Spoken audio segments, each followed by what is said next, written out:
নমস্কার সবাইকে। শাশুড়ি মায়ের সঙ্গে বাগান বাড়িতে দেখতে যাচ্ছি এবং আমি দুদিন ধরে এতটাই কাজ করেছি, অসুস্থ হয়ে গেছি। কিছু করার নেই। বাবার বাড়ি থেকে এসে দেখো ছেলের জামা কাপড়, আমার জামা কাপড় সমস্ত কিছু ধুয়েছি। আর এই রোদ, এই বৃষ্টি করে না কি বিরক্তিকর অবস্থা জানো তো। এক্ষুনি রোদ হচ্ছে, এক্ষুনি বৃষ্টি হচ্ছে, ওইদিকে আমার জামাগুলো দিয়েছি। আর আমার যা মনি, আমি কয়েকদিন ধরে পুজো করছি না বলে আমার যা পুজো করছিল মনি, তাকে মাছ কিনে দিয়েছি, চিংড়ি মাছ, ভেনামিগুলো। আর যেদিন যেরকম পারি মাংস টাংসও কিনে দিই, ও নিতে চায় না, জোর করেই দিই। তো বিকেলবেলা শাশুড়ি মায়ের সঙ্গে সবজি বাগান দেখতে যাচ্ছি। আমাদের বাড়ির পেছনের দিকে বাড়ি রয়েছে, সবজি বাগান। আর এখানে নাকি জায়গা নাকি 10-12 জন 15 জনের জায়গা একসঙ্গেই পাশাপাশি রয়েছে, ছোট ছোট জায়গা করে আর কি। তো এমনিতেও তো বৃষ্টিতে কাদা মাটি হয়ে আছে।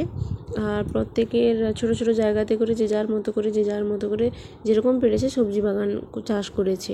আর আমার শাশুড়ি মাও দেখে দেখে নিয়ে যাচ্ছে। আর শাশুড়ি মাকে বেশি দেখাচ্ছি না, কারণ শাশুড়ি মা গরমের দিনে বয়স্ক মানুষ তো, ব্লাউজ পরেননি, ওই জন্য বেশি শেয়ার করছে না শাশুড়ি মাকে। আর শাশুড়ি মায়ের ওই যে ঝিঙে গাছে দেখো কীরকম ছোটো ছোটো করে ঝিঙে হয়েছে। শাশুড়ি মায়ের বেগুন গাছ রয়েছে, ওই যে ঢ্যাঁড়স গাছ রয়েছে, বেগুন গাছ, উচ্ছে গাছ, কুমড়ো গাছ কম কম করে লাগিয়েছে নিজের মতো করে। আর কাউকে দিয়ে মাটি টাটি করে একটু কুপিয়ে সবজি বাগান করেছে। এই যে দেখো ঝিঙেগুলো হয়েছে। আর এখন ছোটো জায়ের কাছে যেহেতু আমার শাশুড়ি মা শ্বশুর মশাই খাচ্ছেন এ মাসে, ওই জন্য ছোটো জায়ের কাছে বেশি সবজিগুলো দেয়। আর আমাদের কাছেও এখন কম কম করে মোটামুটি 3 জন জায়ের ঘরে সবজি দেয়, কম বেশি করে। তো এবার বাড়ি ফিরে যাব, যেহেতু একটু একটু করে শেয়ার করলাম। অনেক দিন সবজি বাড়িতে আমি কোনো দিন আসিও না। আর শাশুড়ি মায়েরও খুব আনন্দ, জানে আমি ভিডিও বানাই তো, ওই জন্য শাশুড়ি মায়ের খুব আনন্দ আমি যে ভিডিও করছি, সবজি বাগান করেছে। তো চলো এবার বাড়ি ফেরা যাক। আর একটু ঘোমটা দিয়েছি, আমরা সেরকম ঘোমটা টোমটা দিই না, তাও একটু মজা করেই দিয়েছি। আর আমাদের বাড়ির পেছনে পুকুর রয়েছে, পুকুরের পাশেই বাঁশের বাগান।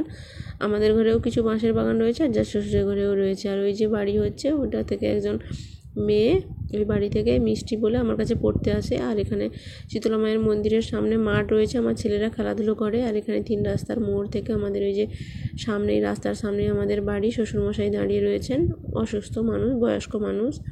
তো এই যে বাড়ির কাছে চলে এলাম। তার মধ্যে আবার একটা দুটো রিলসও বানিয়েছিলাম।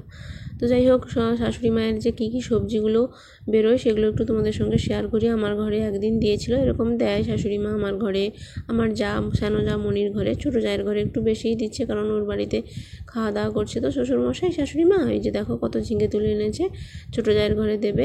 তারপরের দিনে যে কালকে রবিবার ছিল, তো রবিবার ছুটির দিনে আমি ঘরটর মুছে নিয়েছিলাম। তারপরে ভাবলাম না, ছুটি আছে যখন একটু দরজা জানলা আর পালঙ্ক টালঙ্কগুলো পরিষ্কার করে নিই।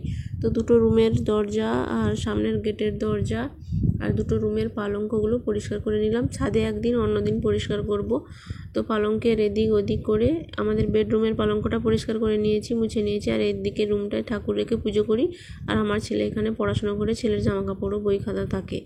তো এখানে সুন্দর করে মুছে নিলাম। তারপরে তোমাদের দাদাভাই ওই পার্সে মাছগুলো এনেছে, ওগুলোকে আবার কেটে নেব। তারপরে কেটে আবার স্নান টান করে একটু পুজো করব। আর পুজোও করে নিয়েছি। তারপরে আবার বৃষ্টি হচ্ছিল, কি বেড কভারগুলো ধুতে ইচ্ছে করছিল।